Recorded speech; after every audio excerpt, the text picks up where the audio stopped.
African countries are spending billions of dollars importing products they could just simply produce themselves. Meanwhile, local businesses struggle and everyday people pay the price. But what if we could change that? Right now, Africa's population is booming with around 1.5 billion people and a projection of 2.5 billion people in 2050. This is almost 1 out of 4 people in the entire world will be African. But there's one challenge I want to mainly speak about today, and that is that we are importing much more than we export or produce ourselves, and that this costs us billions of dollars every single year, and we don't support our local economies, the African economies, with these procedures. Therefore, in today's video I want to break down for you what the real business opportunity is that will help the African countries grow, create so much value that we also can create jobs with this, and therefore we can also build wealth on these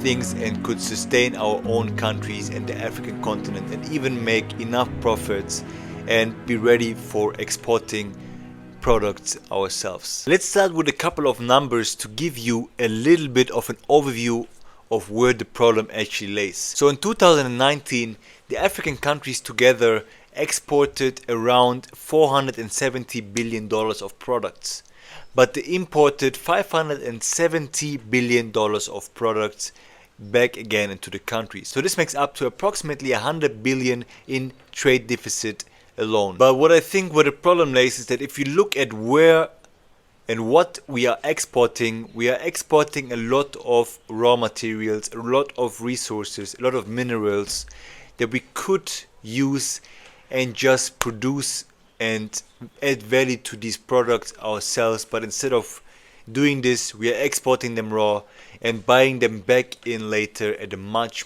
higher rate. And this happens with chocolate, for instance. This happens with different kinds of minerals like gold, and in the end we are the consumers. The African countries are consumers of the jewelry that is being back imported into the countries, and diamonds and everything else you can think of. That even African countries are importing a lot of food and a lot of fast moving consumer goods that we need every single day here. When I was checking up on some statistics, I was seeing that, for instance, Kenya can only produce 10% of the need of edible oils, and the other 90% are being imported from other countries, and the other 90% come up to approximately 720 metric tons. And I think this number sounds incredible, because I would assume that Kenya would have enough resources and enough products and raw materials here in the country, or at least in the neighboring countries, that they could just produce everything themselves. And the same happens with every other product as well. Instead of just adding some kind of value to the value chain,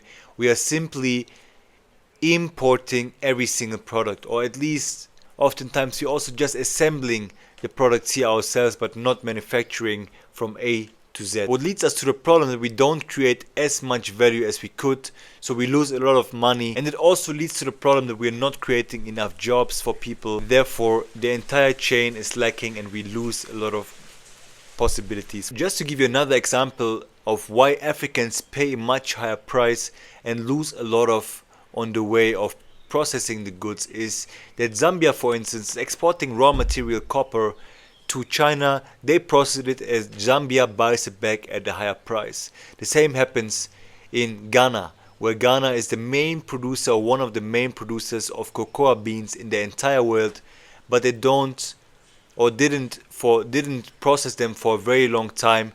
And somehow, funny enough, is that Europe is one of the largest chocolate producers in the entire world, and the chocolate comes back more expensive on Ghanaian shelves.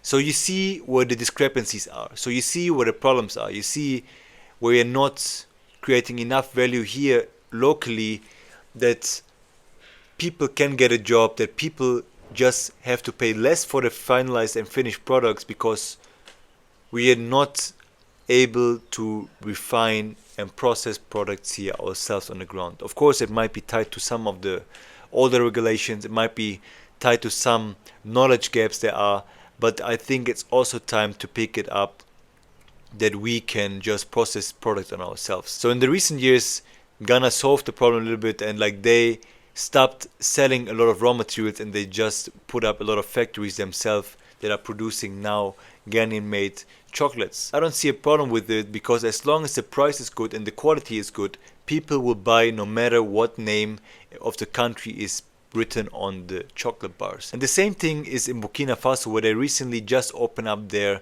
I think it was the first tomato paste factory. And tomato paste is one of the most used products in West Africa, what every single country and person needs to cook every single day. But it was simply not produced in the country. It was imported from France, imported from different countries, so they had to pay a much higher price for products they need every day, and they could simply produce themselves on the ground. By seeing examples like this coming up, I see that there's definitely potential in the local markets to put production plants up like this, where we'll first off, as I mentioned before, add more value to the product chain, add more value to the products that Africans sell the product on a higher price. Basically, it will create more jobs due to value creation.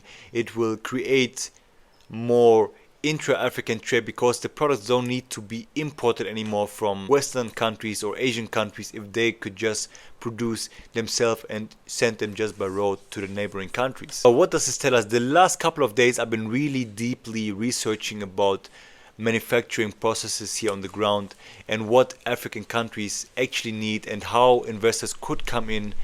And this is, I would say, I was always thinking about fancy business ideas here on the ground. I was always thinking about tech companies.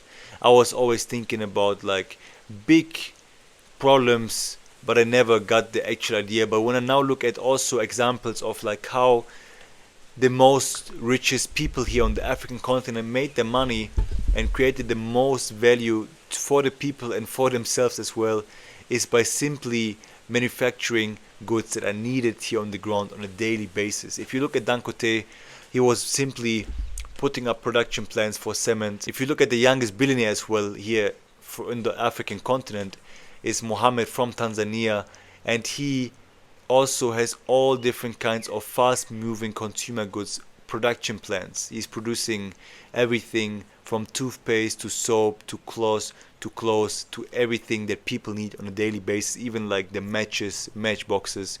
So you see how simple products can be and how easy it is to solve actual problems. Because if you look here in the supermarkets, and if I see the price, for instance, of products I would buy usually in Europe or something for a very fair price, for like, let's say, for very cheap, they're here just very expensive, because people here are not producing themselves. Everything here is imported. And I think this is a very, very much untapped business opportunity for African countries, for investors that are coming in.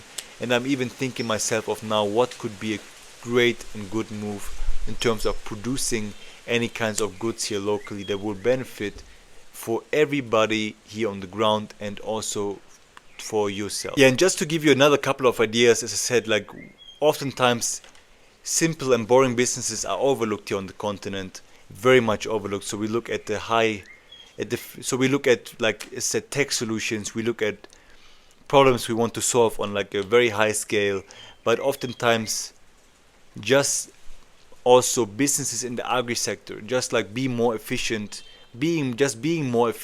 on producing rice, being more efficient on producing maize, being more efficient on just producing agri products. And this especially with the thing in mind that the continent will almost double in the next 25 years.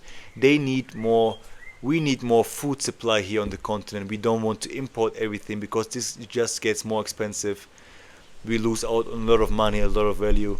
And also what we're also overlooking is that the other day I was reading a statistic that a lot of African countries, for instance, just an example, Tanzania is shipping a lot of waste to China, and China uses these waste materials, like African countries or Tanzania in this case throws out to produce new goods, and then they reduce the production costs as well. If we could just do things like this ourselves, and instead of just burning our trash or like just wasting it somewhere or like sending it somewhere it can get utilized and used to produce something new, if we could just do things like this ourselves, we would also first off take care of the environment, Secondly, we can reduce our production costs, and we can also just build entire new businesses on the products that are being wasted all around us all the time and being burned everywhere on the streets. When you just drive through the streets of Kampala, when you drive through the streets of Nairobi, and I bet in many other African cities the same thing happens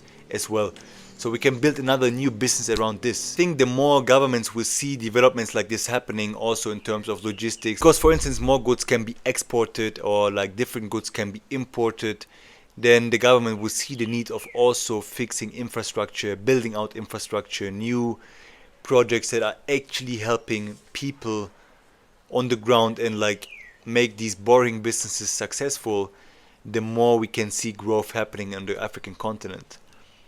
As I said, I met a couple of guys who built factories for different products, for like wooden furniture, for protein supplements, for shoes, for different kinds of bottles and packaging here in East Africa, and I see how these businesses flourish. So just to give an understanding of what kind of things could be actually needed here when we just look at the day-to-day problems of everyday people, so we could deliver and produce products for every single person here on the ground. This is something that has sparked my interest in the last couple of days, and I just wanted to share my thoughts on another business direction you could look into, instead of just looking at like investing in one property, investing in, I don't know, other real estate projects, investing in things that might give you a good return but not necessarily like have a huge impact on the local ground and don't create as much value as your investment could create, first off for yourself but also for the people in this environment, in terms of creating jobs, in terms of giving knowledge, in terms of just having an impact on the local people. If you could resonate with this, let me know what you think African countries should stop importing and stop producing themselves, and let me know in the comments down below, and I'm looking forward to seeing you in the next video.